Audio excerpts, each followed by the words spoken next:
that won't let go. Walk through the fire, His name lifted higher. Nothing can ever separate us from the love of God. Those not awaken, whose faith ain't shaken, but only through Jesus is free to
take me home.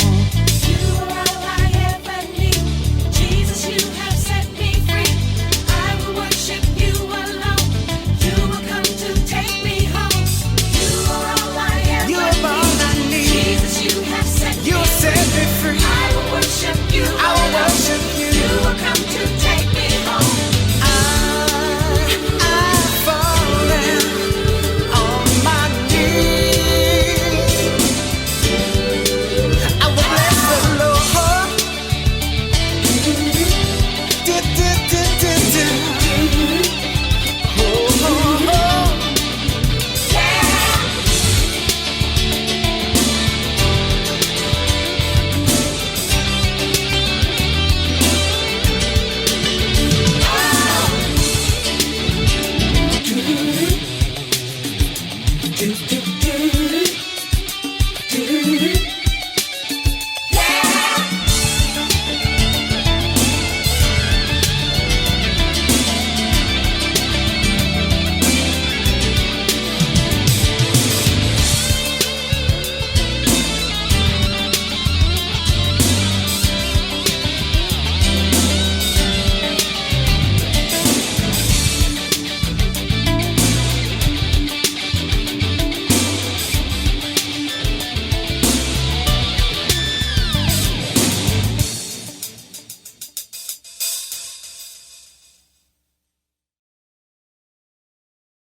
Good afternoon. Welcome to Discerning Truths with Bill Donahue. I still have my Kauai slideshow up there, but I'm back in California at least for a couple of weeks.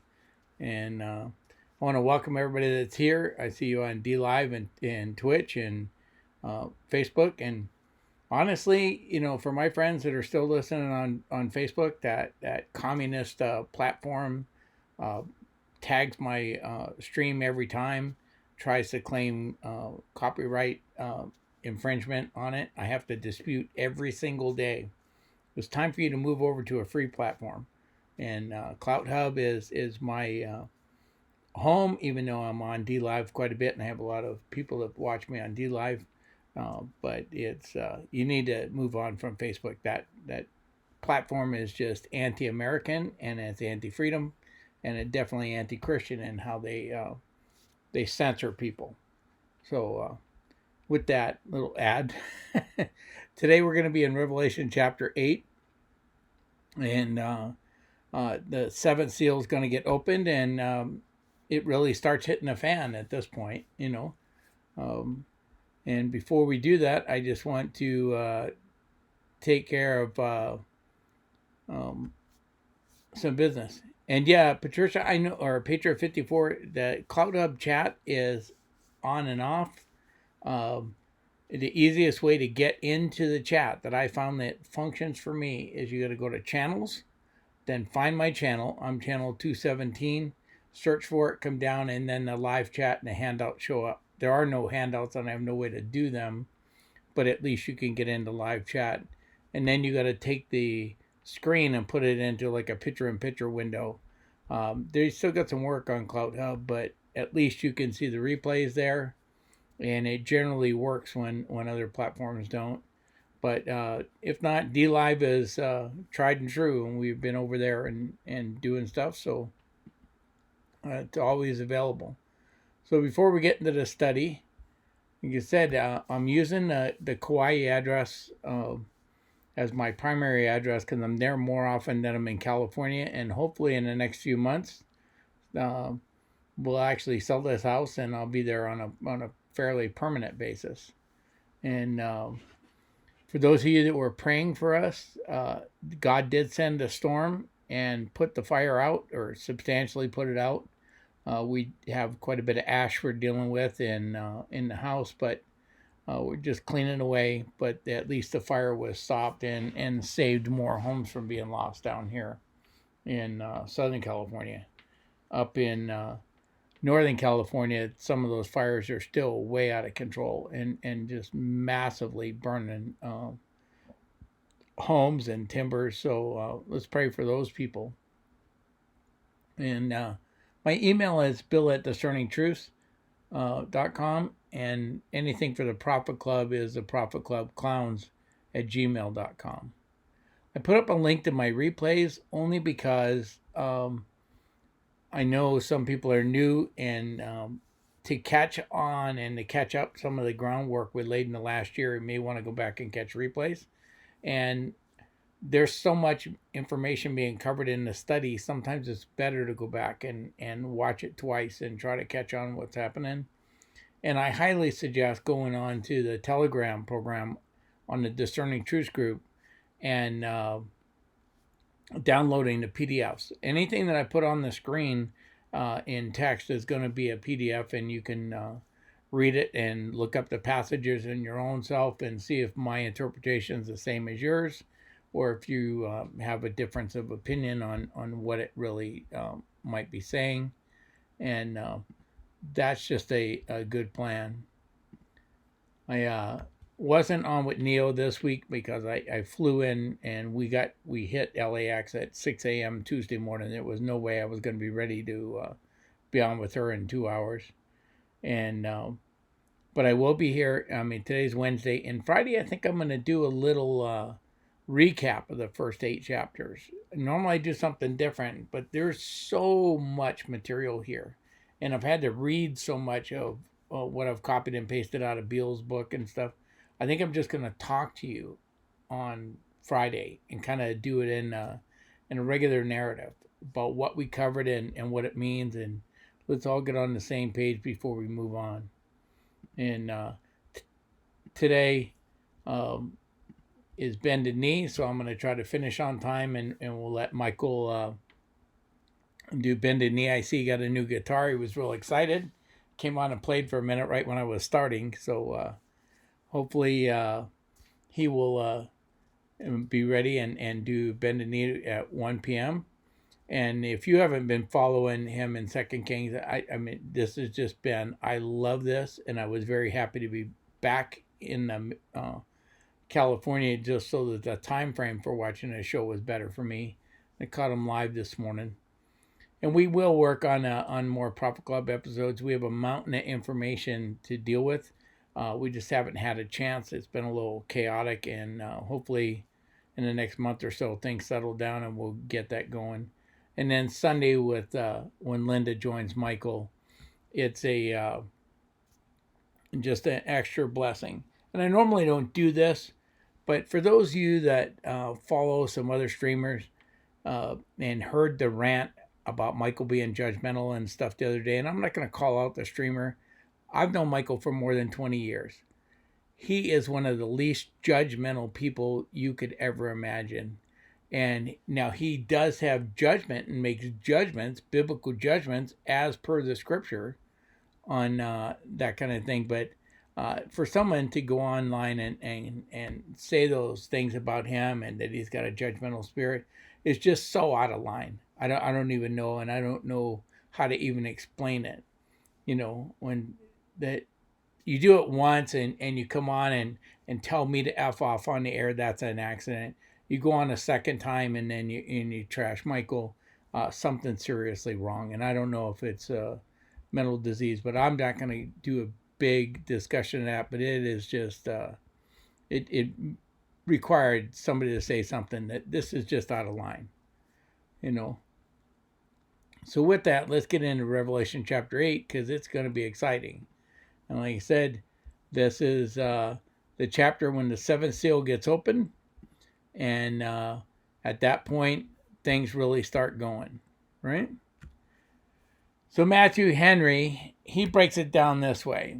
The chapter contains the seventh seal is open, 7 angels appear, 7 trumpets need to proclaim the purposes of God in verses 1 and 2. Another angel casts fire to the earth, which produces terrible storms of vengeance, verses 3 to 5. The 7 angels prepared to sound their trumpets, verse 6. The 4 sound them in verses 7 to 12. And then another angel denounces greater woes to come, or announces, that shouldn't be denounces, but announces greater woes to come in verse 13. Now, my comments here, because like I said, I don't always follow with Matthew Henry. I just think he breaks the chapters down pretty good, is that I explained earlier, none of the interpretive grids that I've looked at are consistent in how they interpret this book. Okay. Preterists hold that everything happened before 70, between when this book was written and the destruction of the temple in 70 AD, except for the stuff that happened before that. They're generally in a allegorical sense interpreting, except for where they take it literally. Historicists do the same thing, only they're not stuck with the 70 AD. They follow a historical model, except for where they don't. And dispensational futurists claim to take it in a literal sense, except for where they don't. And so I've been encouraging you to adopt a methodology for interpreting the book that you can use in every book of the Bible, right? And we did this in Isaiah, and we saw it work in Isaiah, and we saw how the New Testament writers took existing Old Testament passages, maybe from David or Moses or whatever, and then they added information to them or repurposed them to make a new theological point. And then we saw the early church fathers do the same kind of thing with the book. Not all the early church fathers interpreted the Bible the same, and I don't want to give the misimpression that there was a monolithic thought among them, but this was their model for doing it. And I just think it's what we should be following. And like I said, Origen and Irenaeus, early church fathers, and they couldn't come to more different conclusions on the book of Revelation than it's hard to imagine they started from common ground. But generally, the approach is the same. It's how consistent they follow the approach gets to be the problem. And but the general approach to Revelation is applying to Rome, right? And the fall of Rome. And I don't have a problem with that kind of preterist historicist interpretation, because I think there's application in that it really did apply to them, and it had meaning to the first century church, and it applied in their life. I can even see application in this book that spanned all of church history in the historicist position. I think there are objective truths, eternal truths, conveyed in this book that apply to all Christians at all times. So the idealist view has some truth. And I do, because I'm generally a futurist, I do believe there will be an end times period, both the Great Tribulation and then the Day of the Lord, that are still in the future. So there, I see an ultimate fulfillment there, and I don't have a problem with all of those being the case. And I don't know why you have to pick one over the other. And when they only want to stick with one, they have to break from their interpretive grids to try to force the text to fit their grid. Okay? Now, here's the idea. The early church, most of them, believed Jesus was born in the 55th, 100th year of the Jewish calendar, the Hebrew calendar. And so they saw his return coming around 500 AD, roughly 500 AD, and at the 6,000 year. And so their approach was a mixture of historicism and futurism, in their thing. And I think if we throw out their date setting, we could still hold to that there's some historicist application here, and there's some futurist application. Right? And I provided links to below to some early church fathers who were at least partial futurists, in that they might have taken part of the book in a historical manner, but they still saw a future Antichrist, tribulation, in that. It was a big debate in the early church whether or not there'd be a literal 1,000-year millennial. Okay? And it's called Chiliasm.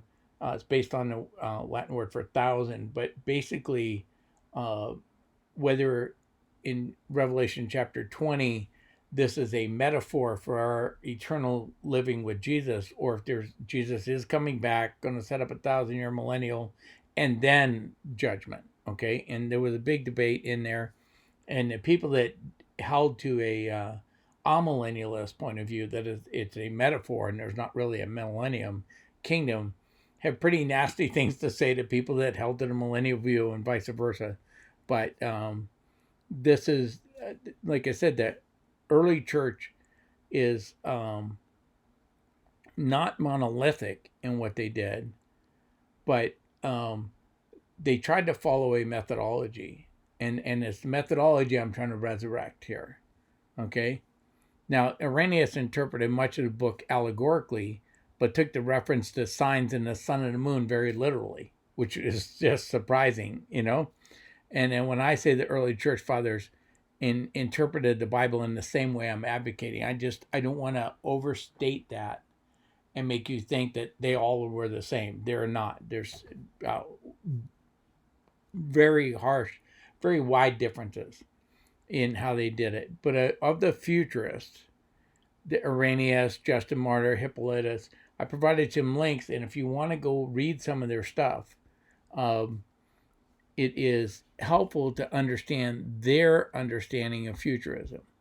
Now, do not get me confused. They were not dispensational futurists. Dispensationalism is a fairly new interpretive grid, really since the 1850s, but it goes back into the 1600s where a couple Catholics came up with it, Ribera being the main one, and they reinterpreted Daniel in the book of Revelation because the reformers were saying that the Pope was the Antichrist, and Leo X specifically, and they were trying to cover him, and they reinterpreted the Bible to show that he's not the Antichrist, and even the Catholic Church rejected what they wrote, put it on the back shelf.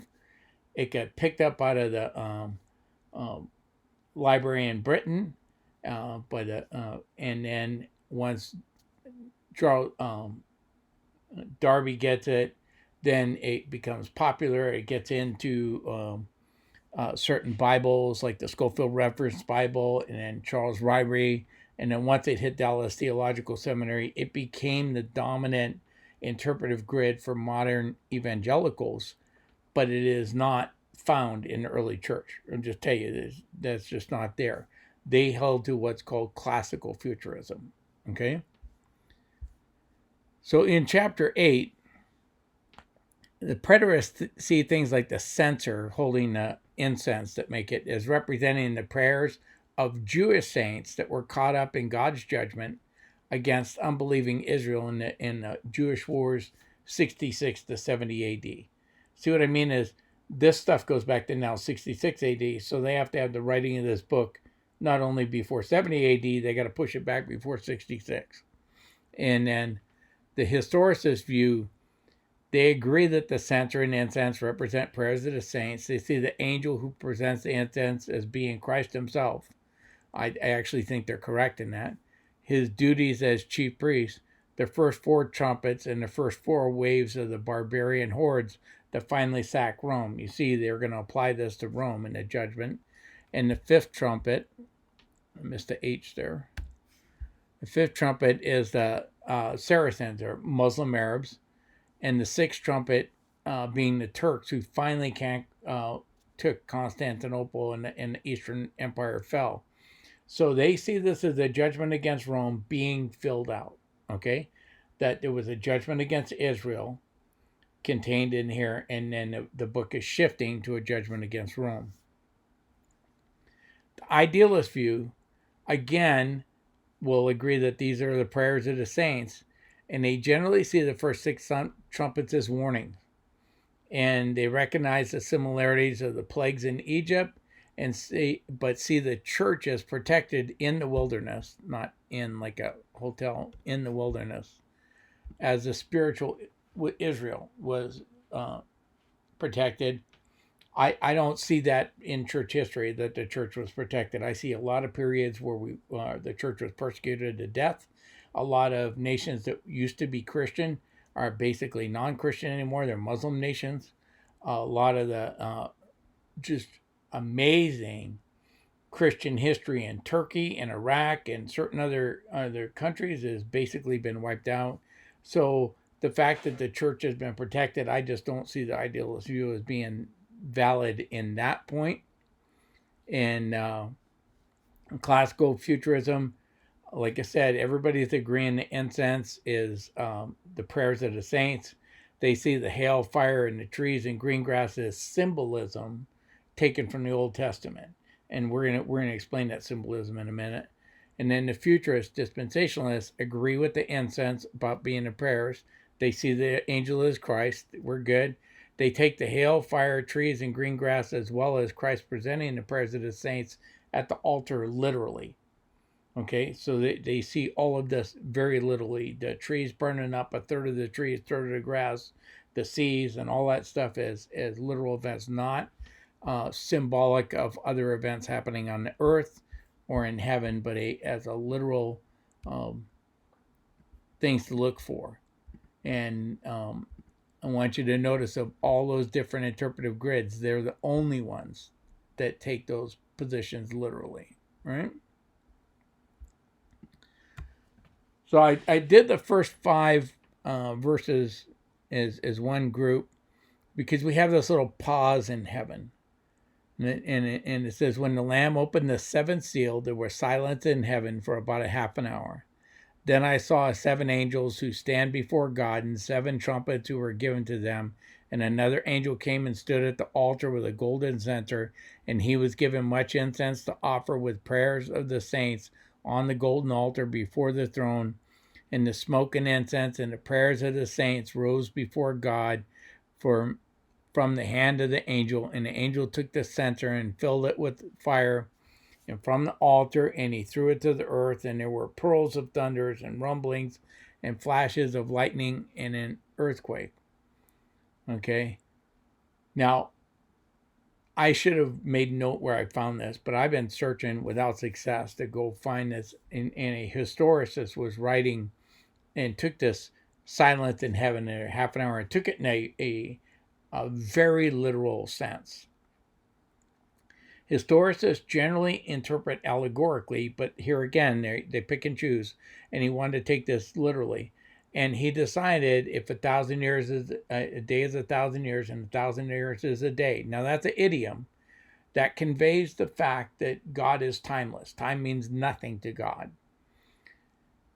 He took that idiom literally and then divided and figured out, well, how many years would a half an hour be if 1,000 years is a 24-hour day?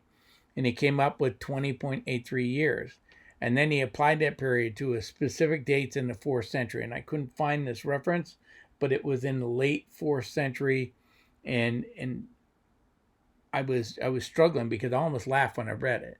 I thought this is insanity that you're taking an idiom and reading it literally and then trying to do this math equation to figure out 1.5 hours is. Especially since, like I said, historicists typically take it allegorically, the whole book. So why are you going to take that specific sentence literally? And they're taking it more literal than any dispensational futurist that I know, right? They don't come up with a 20-year period, that kind of stuff, and they claim to be the most literate, you know? And that's what I mean is that none of the interpretive grids are consistent in what they do.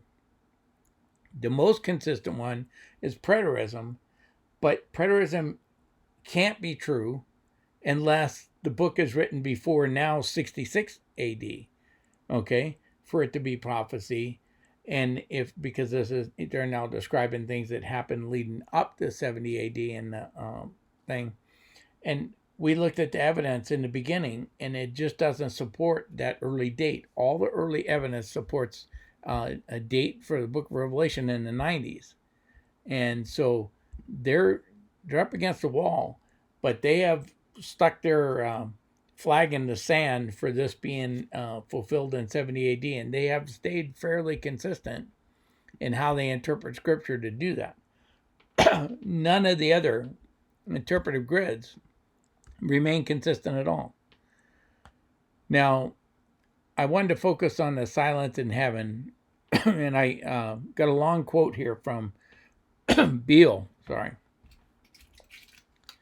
And it says, Zephaniah revealed that silence would attend the day of the Lord in response to the solemn occasion where he will prepare a sacrifice and invite his guests. Zephaniah 1:7. Scripture reveals a pattern of silence associated with the recognition of God's holiness and righteousness. And that's from, you got Psalm 76, Habakkuk 2:20, Zephaniah 1:7, Zechariah 2:13. The Old Testament associates silence with divine judgment in Habakkuk 2:20 to 3:15 and Zechariah 2:13 to 3:2. God is pictured, as in Revelation 8:1, as being in his temple and about to bring judgment on the earth. And that temple in heaven is to be assumed from the text, such as Ezekiel 1. At the moment this judgment is to be delivered, God commands the earth to be silent. You see that in Zephaniah 1:7 to 18. Silence is likewise commanded in connection with the great day of the Lord and his judgment, Zephaniah 1:14 and 18, forming part of the Old Testament background for the phrases the great day of their wrath, Revelation 6:17. The announcement of the judgment from the minor prophets express cosmic end times expectations, as implied with the pregnant word all, which is explicitly expressed in the universal sense, Revelation 8:1, that the thought is that the final judgment of God is so awful that the whole world falls utterly silent in its presence. And what I want you to catch here, I made a big point that the Great Tribulation and the Day of the Lord are not the same thing. And I think I proved it from Scripture. The timing of this seal is by the Old Testament references connected with the day of the Lord, but we're nowhere near the end of the book of Revelation. But we are at the end of the seals, the seventh seal. And if the seals and the trumpets and the bowls are looking at the same period again and again, we looked at the same period with the seven seals and then the seven trumpets and then the seven, they're all going over the same material, then this is the timing when the day of the Lord should start, because the tribulation is over, right? And that's a hint in there that that cyclical part of Revelation is correct. Okay? And then I highlighted in here, the angel took the censer and filled it with fire from the altar. And there's very little dispute over the fact that incense represents the prayers of the saints. Dispensational futurists take the scene very literally, meaning that they see a literal altar in heaven, that God has a literal gold altar in heaven. God's a spirit, but they see that throne room as being a very literal place, right? And they see Jesus literally performing priestly duties on that altar in heaven. And that this censer is going to be a literal thing that holds the prayers of the saints. Most other interpretive schemes take those items to be part of an extended metaphor. That we're not looking at a literal thing, that God uses symbols we can understand to help us understand what's happening. I think heaven is so different from our earthly existence that we have a hard time even comprehending it. And in fact, I think when John uses all the different colors of gemstones, I speculate, Bill is speculating, that what he's describing there is the different colors of light, like it has been refracted in a prism, and how beautiful they are. And I think he's at a loss for words, how to put that into language that we can understand. And he uses gemstones as a metaphor. And I see this altar as being a metaphor, just as I don't know of any early writer that saw that as literal. That's a very new understanding here. And the last thing I highlighted from this verse is the angel took the censer, filled it with fire from the altar, and threw it to the earth, and there were pearls of thunders, rumblings, flashes of lightning, and an earthquake. Now this imagery is coming right out of Exodus chapter 19. And On the morning of the third day, there were thunders and lightnings and a thick cloud of the mountain and a very loud trumpet blast, and all the people in the camp trembled. Now, I believe in Exodus that this is literally going on. So, him taking that imagery probably indicates that there's going to be some kind of cosmic disturbance with this happening, just like there was back then. But thunders and lightning and earthquakes are Old Testament images related to God and his presence and his judgments. Based on Old Testament writings, the imagery is depicting God executing judgments, which is completely consistent with the context because the wrath of God is just about to be poured out. And on the next slide, Beale will show how Jesus used this same imagery in his explanation of the end times. Okay? So again, we're dealing with that same passage that I highlighted in yellow. And Beale says, God's formal acknowledgement of the angel's presentation of the saints' prayers and his positive response is unmentioned link between verses 4 and 5. This is evident, recognizing that verse 5 as a clear divine answer to the petitions of 6:10. Remember the prayers of the saint in 6:10, they were asking, how much longer, Lord? Right? How much longer until you avenge us? And they're underneath the altar of God at that point in Revelation 6. In Revelation 7, we've seen them with their white robes. Something has happened. But this chapter is an answer to that prayer. The verse formally interprets the scene of woe in chapter 6, verses 12 to 17 and 8:1 as the answer to the prayer of 6:10. See, if you do the prayer in 6:10 and you get an answer in Revelation 6:12 to 17, that's consistent. We're going to take that same answer is happening in Revelation 8:1, so you know where to connect the dots, where the 2 pages of the map connect, right? And demonstrates that God has heard and answered those prayers, and the angels throws fire from the altar down the earth to signify the last judgment is taking place.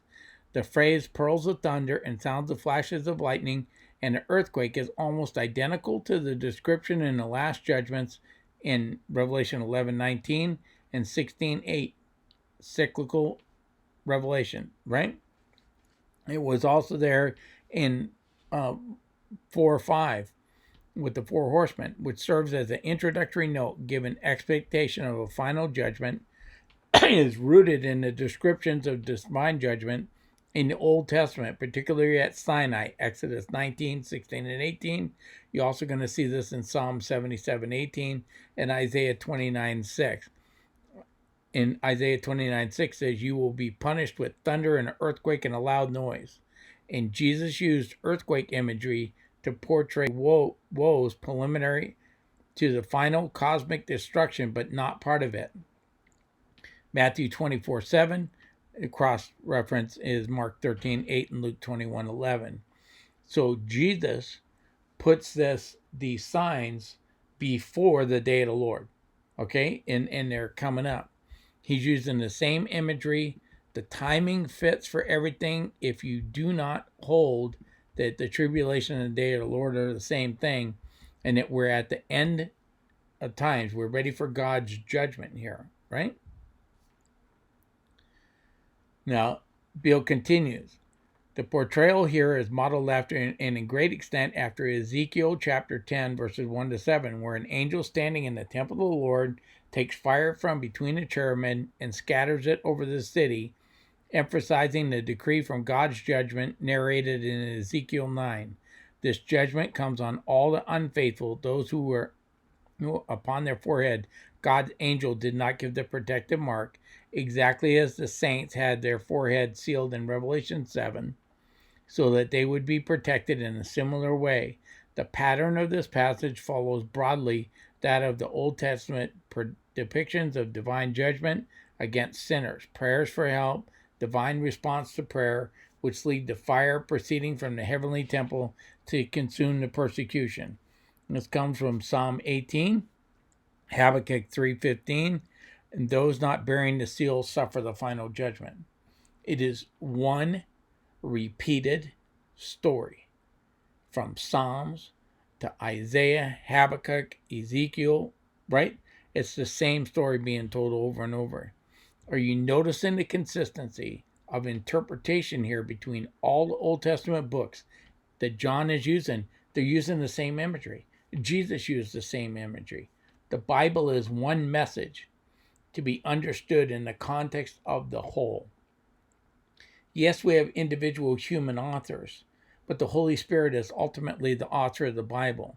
He gave us one message, and that message is woven through all the different books of the Bible. And you can't take one piece out and interpret it like the rest of the Bible doesn't exist. And that's what happens in most things that I've read. Modern interpretations of the book of Revelation take passages out of context and use them as a pretext to make doctrine. Now, in verses 6 to 9, we're going to get the seven trumpets, right?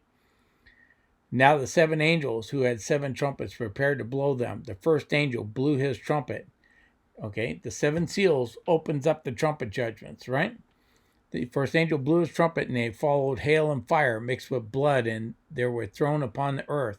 And a third of the earth was burned up, and a third of the trees were burned up, and all the green grass was burned up. And the second angel blew his trumpet, and something like a great mountain burning with fire was thrown into the sea, and a third of the sea became blood, and a third of the living creatures in the sea died, and a third of the ships were destroyed.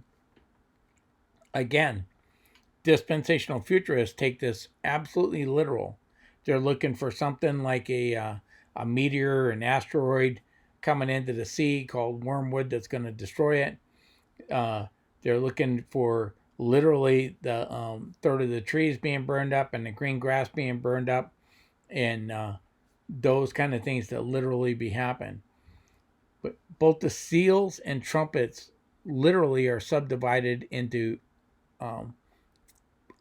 units of 4 followed by 2 with the parenthetical section. Okay, so I'm going to explain Beale's comment here.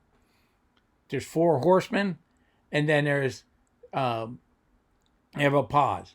There's 4 seals, and then there's a group of 4 seals, and then 2 seals, and the 7th seal introduces the trumpet judgments, right? And so you got 7 seals, and you're going to be 4 and 2, and the 7th seal is going to introduce the bowl judgment. And so that's the way this pattern follows.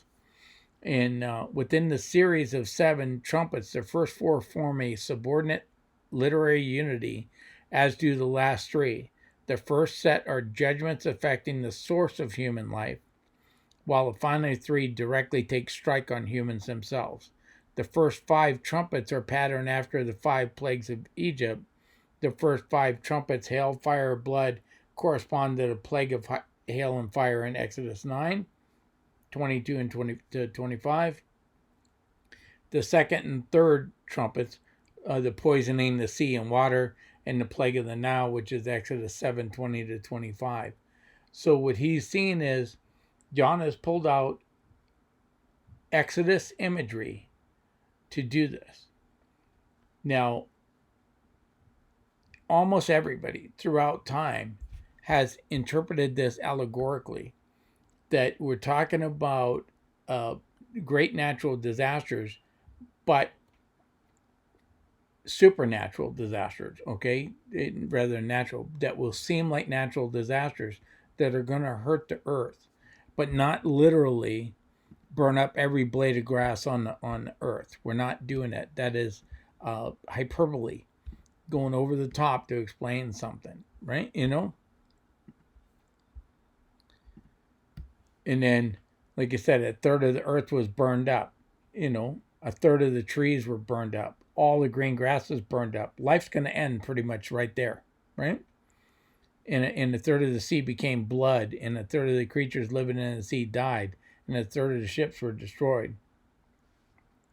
This is imagery. It's apocalyptic imagery that's fantastic, and nobody in history took this literally to be absolutely happening in that way until recent times, right? Beale said, or Tom Wright, this N.T. Wright, okay? He says the particular plagues which come upon the blast of the four trumpets following one another in quick succession like four horsemen. You see this? He's trying to show you it's the same kind of thing, imagery that came from the four horsemen. Begin with two which echo Egyptian plagues, but which obviously apply much more widely. It's not just judgment on Egypt, it's judgment on the world, right?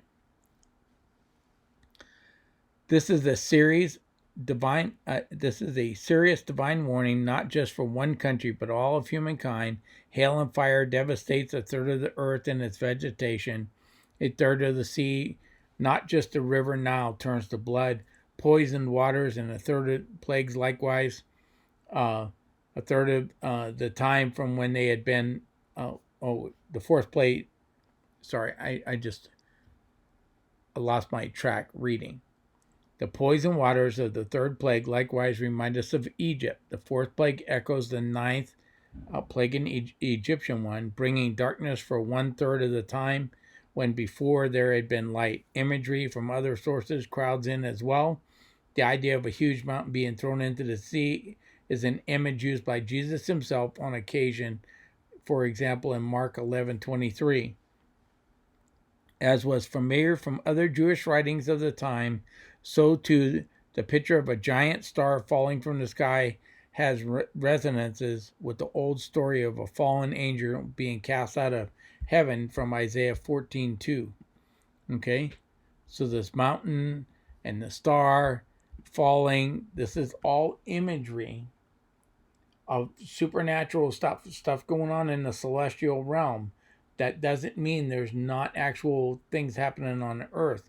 You just don't want to take this so literally that you're expecting a literal fulfillment. Start looking for some meteor or comet or something that's going to cause this and tell you, oh, we spotted a comet. We're already in Revelation chapter 8, right? You know, I've seen people start wondering if we were in Revelation chapter 12. I said, did you miss 11 chapters? Did I sleep through them? What happened? You know?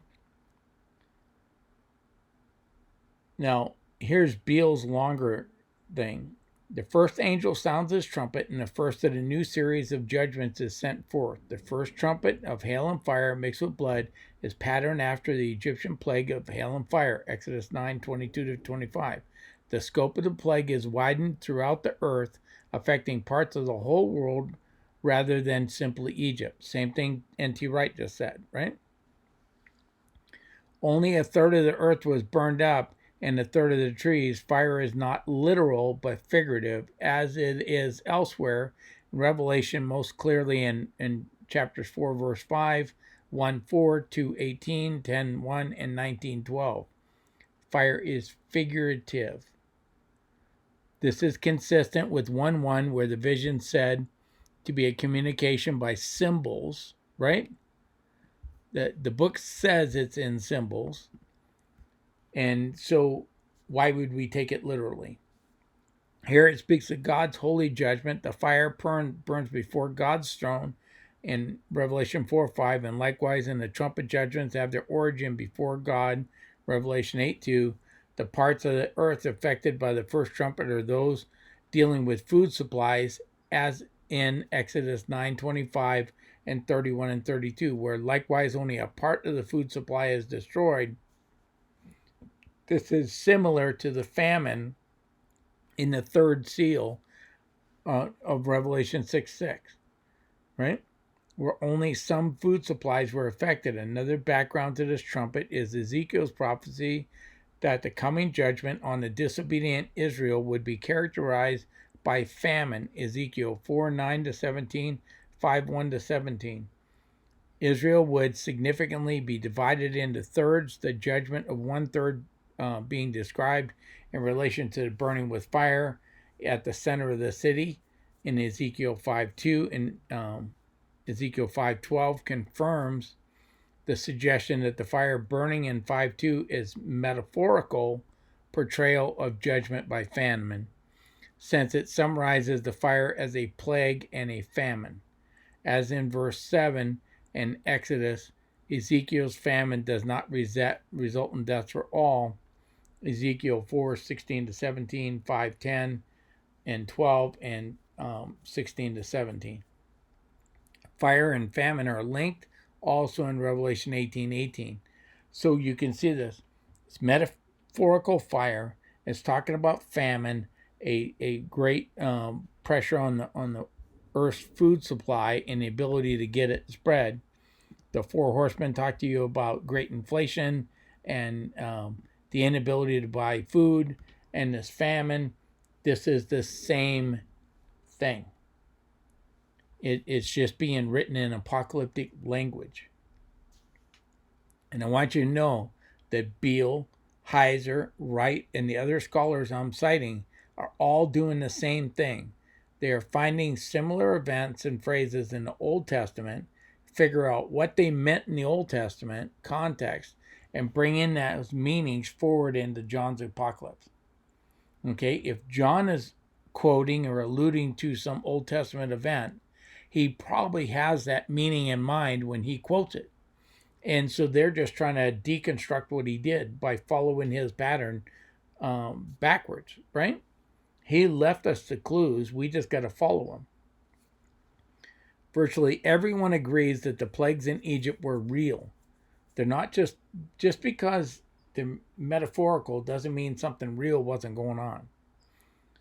These were seemingly natural events, which some people are still trying to attribute to natural causes. But we know that God caused those plagues. And I provided you a link to someone who's still trying to give natural explanations to the plagues in Egypt. That means they really happened and they're trying to explain them away without needing God. Okay? Horrible things are going to happen on this earth during the tribulation. And one of the clearest things is that here is going to be massive starvation. Okay? And so that doesn't mean just because it's pictured as fire being thrown to the from the heaven to the earth doesn't make the starvation not real. You follow me? The symbolism in that's metaphorical. The reality is still true. John is clearly presenting a series of woes or judgments, right, from God that parallel the plagues in Egypt in many ways.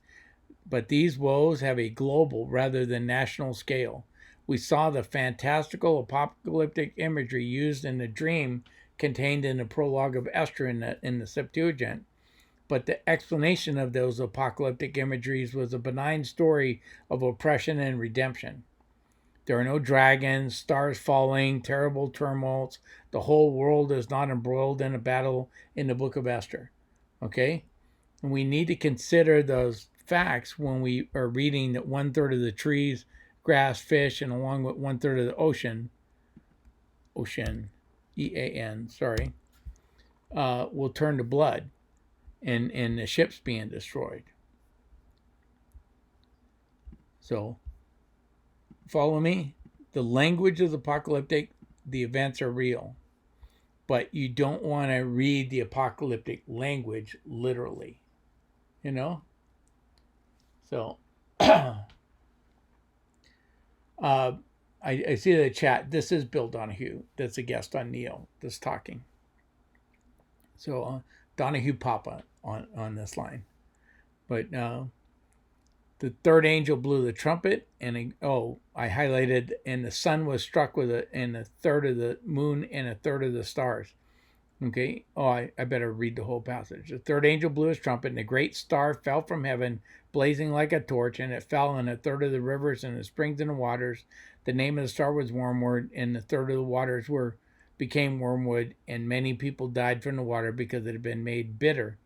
The fourth angel blew his trumpet, and a third of the sun was struck, and a third of the moon, and a third of the stars, so that a third of their light might be darkened, and a third of the day might be kept from shining, and likewise a third of the night. You shut off a third of the heat and light coming out of the sun, and this planet freezes. We all die. Okay? If a star, which is a sun, falls on this earth, the earth is immediately consumed. We're just going to be gone. There's no more chapters. The story's over. Okay? This is all symbolism, all metaphor. The allusion to the plague of darkness in Exodus 10, 21 to 29, the Jews interpreted the Exodus plague in a symbolic sense as a spiritual and cultural and mental darkness, and that the interruption of the light source, verse 12, is figurative, is pointed to by the fact that the vast majority of such imagery in the Old Testament is clearly not literal but metaphorical. When Jeremiah speaks of judgment which came against Israel because of Manasseh, if you've been following Michael's teaching, you're going to recognize this. He alludes to the sun setting while it was yet day, Jeremiah 15:9. Amos likewise speaks of Israel's historical judgment. Part of that, God will make the sun go down at noon, Amos 8:9.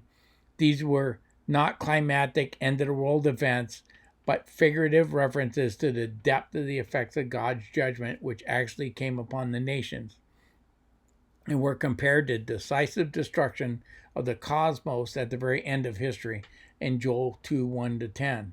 You see this? They're using this very fantastical imagery, and what they're talking about is a darkness in men's mind. Now, at the end of time, we're going to have the destruction of the sun and doing that. So I don't negate an ultimate fulfillment of this, but you don't want to read this like that. And when you have trumpets blowing and fire burning and the sun and the moon growing dark and the stars losing their brightness, are all referring to events that actually occurred in Israel's history rather than some strange and cosmic cataclysm. And since they're in the Old Testament as having already occurred, and John's quoting from and alluding to the Old Testament, we ought to interpret it to be have the same meaning here. Okay. Now, Lightheart, who is a futurist, right? He has a different opinion, and at least a split opinion on who this great star is that falls from heaven. And watch how I'm telling you this inconsistency. He's going to give you two sides right here. With the third trumpet, a single star falls from heaven in Isaiah 14:12. The king of Babylon is a star falling from heaven. King of Babylon's a human, right? But there could be a celestial being behind the king of Babylon, right? Lucifer is the star of the morning. Lucifer is not Satan, but a human ruler of Babylon, though it is not in that passage. Though it is not surprising that the passage has long been applied to Satan. With the fifth trumpet, a demonic star falls from heaven to earth, eventually all the way to Sheol, 9:1 to 11. That's Revelation. The third trumpet star also is Satan, or a satanic representative falling from heaven. And later in the dragon, explicitly called Satan, is thrown down in chapters 12. And the child descends, and he tries to drown the child's mother in the river that comes out of his mouth. In both passages, something falls from heaven, becomes a source of deadly water. Neither passage describes a Milton-esque pre-fall of Satan. Instead, as in the gospel, Satan falls because of the Lamb and the success of the mission of the apostles, versus Luke 10:18 and Revelation 12. In the third trumpet, a satanic star falls from heaven and poisons the fresh water of the land. Here, since stars can symbolize human rulers, perhaps wormwood is a person. Presumably, a single star must represent an individual, a king or prince. Within the first century Judaism, the most likely possibility is one of the Herods. Even if the third trumpet refers to a human ruler, the vision reaches ahead to chapter 12, where a falling dragon is explicitly the devil. So here, even this futurist who's trying to take this literally understands that this star is probably representative of a human. What I'm telling you is that there are celestial beings behind every human government. And so it can have both meanings. And that's why you see the Old Testament and they go back and forth and they speak of a human ruler like the king of Tyre. And pretty soon you realize that he's not talking to any human in the king of Tyre. And it moves on. Now, while I agree with both men that this is a celestial being, the angel, the star, it's misleading. Both Genesis 6:4 and Deuteronomy 32:8 identify celestial beings who have territorial authority as sons of God. There appears in the Bible numerous types of celestial beings who hold different ranks with angels, archangels, cherubim, seraphim, living creatures, etc. Now, groups like NAR, the New Apostolic Reformation, take the concept of territorial spirits way too far, but there is an underlying narrative in Scripture that presents this idea of disobedient celestial beings, far more numerous than just Lucifer, or even the sons of God in Genesis 6. There are also angels or celestial beings who are in charge of passing out judgments handed down by God. The verb fell here could indicate that this is a disobedient spirit doing this, or simply convey the idea of a fiery being like a seraphim, which is a fiery serpent being, seraphim, coming down from heaven to do God's bidding and have nothing to do with the fall of Satan. I think the context supports the idea of the fiery seraphim doing God's bidding with this star falling. It's proper to call a seraphim an angel. Is it proper? In one sense, yes, because they're angel just means messenger, and they are messengers. But I think calling all celestial beings angels makes it seem like there's only one type of celestial being, and I think it creates some confusion. And so I disagree with Beale and them in how they refer to these celestial beings. And I'm running over. I'll be done as quick as I can. Then I looked and heard an eagle crying in a loud voice, and he flew directly overhead. Woe, woe, woe to those who dwell on the earth. And at the blast of the other trumpets, and the three angels are about to blow. See how there's a division of 4 and 3 in here? And it's actually 4, 2, and 1. But this last trumpet is going to introduce the next woes. So you have a division of 4 horsemen, the first 4 trumpets, the first 4 bowls, as separate from the last 3 trumpet and bowl judgments, not only reaffirms the cyclical nature of the revelation, but also that the woes or judgments get exponentially more severe in the final 3 judgments and bowls. The woe, woe, woe here makes the increase in severity and judgments clear. Now we have a celestial being portrayed as an eagle. Surely one doesn't suppose that we have talking eagles any more than we had talking snakes in the garden, right? They're both portrayals of celestial beings. And I want you to catch that. You don't take these literally. Nobody does. Well, I guess there's some people that would take that literally and think there was a talking snake in the garden, and talking eagles in heaven, but nobody else does. And so with that, I am going to just close this out because I'm running over and I want to be over to Michael's for Bended Knee. So I will look at it, your questions, and try to answer them on next time when I start on Friday. But I just want to go over it. So if you're on Cloud Hub, it's channel 130. If you're D Live, it's California. Let me get out of here and we'll go over and do Bended Knee prayers.